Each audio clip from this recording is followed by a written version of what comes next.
ایمان لاؤ اللہ پر اور اس کے رسول پر جیسا کہ ایمان لانے کا حق ہے. بات وہی ہو گئی نا. وہ پہلا تمہارا قانونی ایمان تھا، اصل ایمان کچھ اور ہے. اسی کو سورہ نساء میں فرمایا یا ایھا الذین آمنوا آمنوا باللہ ورسولہ والکتاب الذی نزل علی رسولہ والکتاب الذی انزل من قبل. اے ایمان کے دعوے دارو، ایمان لاؤ جیسا کہ ایمان لانے کا حق ہے، اللہ پر بھی اور اس کے رسول پر بھی، اور اس کتاب پر بھی جو اپنے رسول پر اس نے نازل فرمائی، اور اس کتاب پر بھی جو پہلے نازل کی تھی. تؤمنون باللہ ورسولہ وتجاہدون فی سبیل اللہ باموالکم وانفسکم.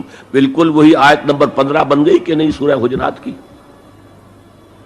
ایمان لاؤ اللہ پر اس کے رسول پر، یا ایمان رکھو اللہ پر اس کے رسول پر جیسے کہ ایمان کا حق ہے، اور جہاد کرو اللہ کے راہ میں اپنی جانوں اور مالوں کے ساتھ.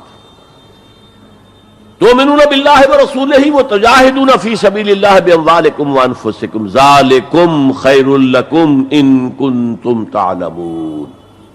یہی تمہارے حق میں بہتر ہے اگر تم سمجھو. اگرچہ بظاہر تو گھاٹے کا سودا ہے دنیاوی اعتبار سے. اللہ کی راہ میں جہاد کرنا جان کا اندیشہ ہے.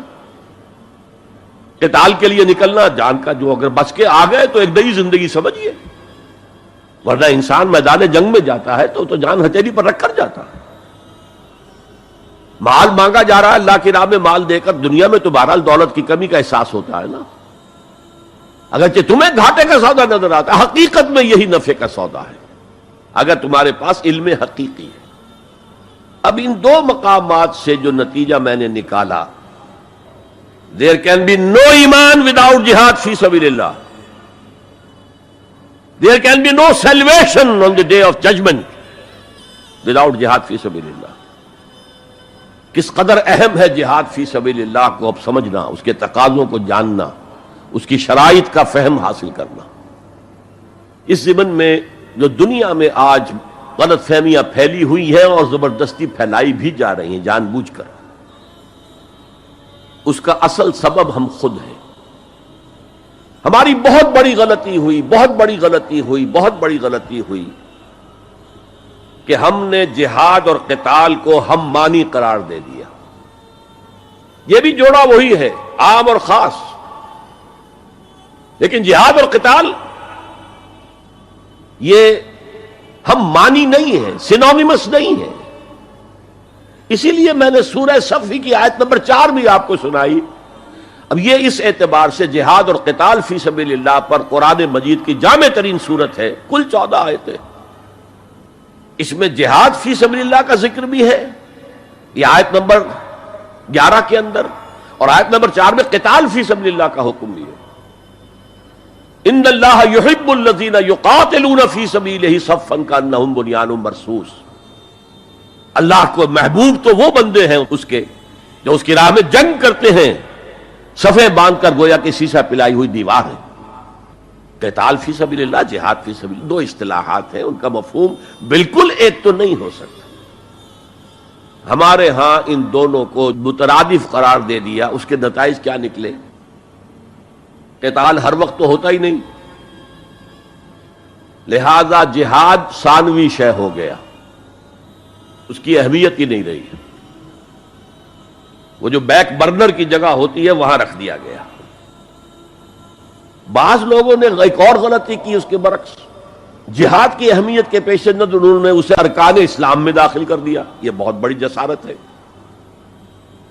اس لیے کہ متفق علیہ حدیث حضرت عبداللہ ابن عمر سے میں سنا چکا ہوں 5 ارکان اسلام کے، اور حدیث جبرائیل میں اسلام کی ڈیفینیشن وہی 5 چیزیں.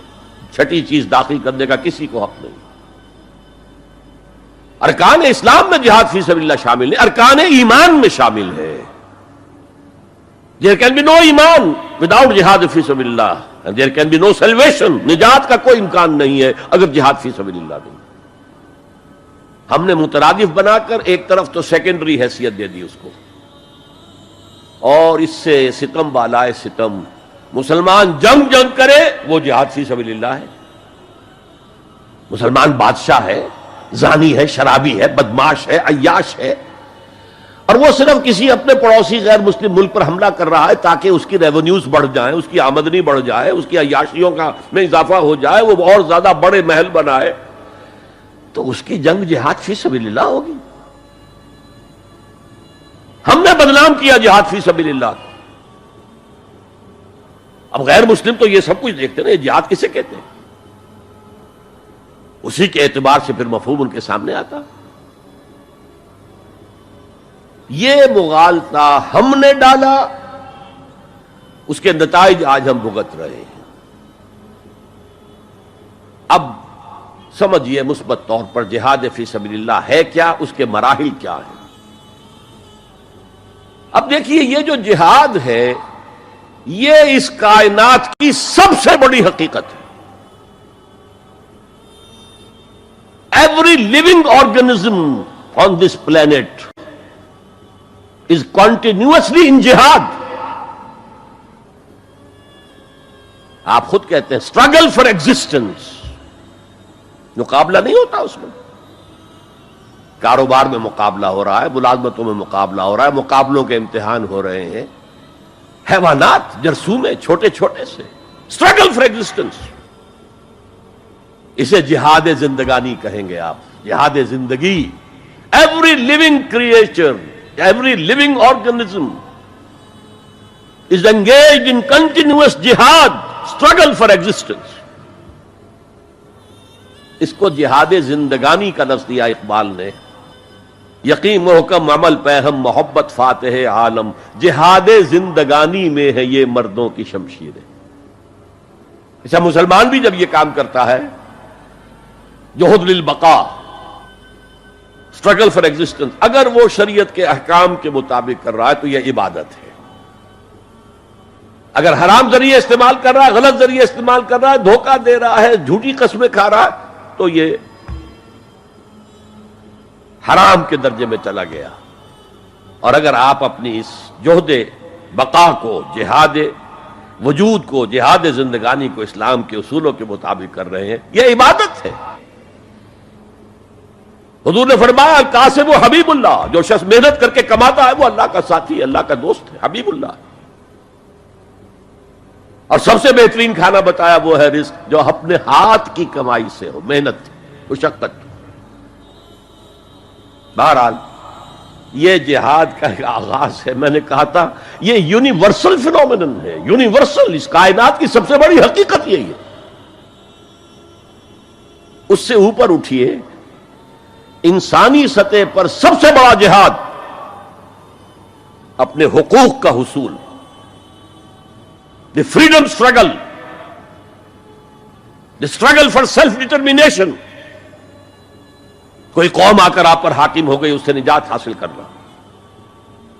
یہ جہاد فی سبیل الحریت. فی سبیل کسے کہتے ہیں؟ For the cause of, in the cause of. جہاد فی سبیل الحریت جائز ہے، سب کریں گے، سب کی آزادی حق ہے. کسی کو غلام بنا کر رکھنے کا کسی کو اختیار نہیں ہے. تو struggle for freedom it's a universal phenomenon. اور مسلمان بھی اگر کرے گا اور اللہ کی حدود کے اندر رہ کر کرے گا تو وہ بھی اللہ کے ہاں وہ اجر و ثواب کا مستحق ہوگا، بلکہ اگر جان دے دے گا شہید شمار ہوگا. اس لیے کہ حضور کی ایک حدیث ہے، من قتل دون مالہ فہو شہید. جو شخص اپنے مال کی حفاظت میں مارا گیا وہ بھی شہید ہے. اب آپ کہیں جا رہے تھے، آپ کے پاس کچھ مال ہے، جیب میں کچھ ہے، کوئی ڈاکو آ گئے، آپ کو گھیر لیے. اب آپ کے پاس دو راستے، ایک تو آپ کہے لو بھائی جو کچھ ہے یہ حاضر ہے، لے لو، میری جان بخشی کرو. اور ایک یہ کہ آپ ڈٹ جائیں.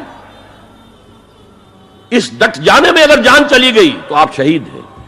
من قتل دون مالہ، تو مال سے تو 1000 گنا بڑی شے ہے حریت، فی سبیل الحریہ. لیکن ہم نے کیا غلطی کی؟ فریڈم سٹرگل کو بھی جہاد فی سبیل اللہ کہہ دیا. بہت بڑی غلطی، جس کا سب سے بڑا مظہر میں آپ کو بتاتا ہوں. یہ مڈ 50s کی بات ہے. میں اپنے MBA سے فارغ ہو کر منٹگومری میں، جو اب ساہیوال کہلاتا ہے، جا کر آباد ہو گیا تھا والدین کے پاس. الجزائر میں اس وقت فریڈم سٹرگل چل رہی تھی فرانس کے خلاف. تو اس کے لیے کچھ فنڈز حاصل کرنے کے لیے ایک وفد آیا پاکستان کے دورے پر. ایک تو کرنل صاحب تھے، کرنل عودہ، وہ تو داڑھی مونچھ صاف تھے جیسے ہوتے ہیں عام طور پر فوجی، لیکن ایک بہت بڑے عالم دین علامہ بشیر الابراہیمی الجزائری، بہت مشہور بہت بڑے عالم، وہ بھی ساتھ تھے۔ انہوں نے جو تقریر کی عربی میں، جہاد فی سبیل اللہ، جہاد فی سبیل اللہ، واقعہ یہ کہ وجد میں آ گیا پورا مجمع۔ وہ لوگ تو وجد میں نہیں آ سکے ہوں گے جنہوں نے ترجمہ جنہوں نے سنا ہے، لیکن میں عربی سے واقف تھا تو میں واقعتاً وجد میں آ گیا۔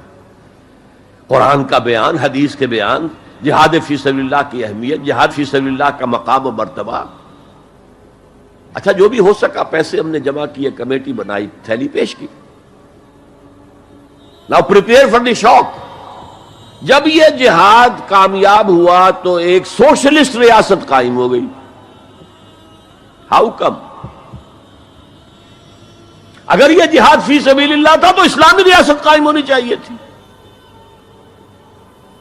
اگر درخت آم کا تھا تو اس میں نمولی کیسے لگ گئی؟ معلوم ہوا کہ ہم نے غلطی کی تھی، ہم نے اسے جہاد حریت کی بجائے جہاد فی سبیل اللہ کہہ دیا۔ بھئی جہاد حریت جائز ہے اور اس کے لیے جان دینا بھی شہادت ہے، لیکن آپ نے اس کو جہاد فی سبیل اللہ کیسے کہہ دیا؟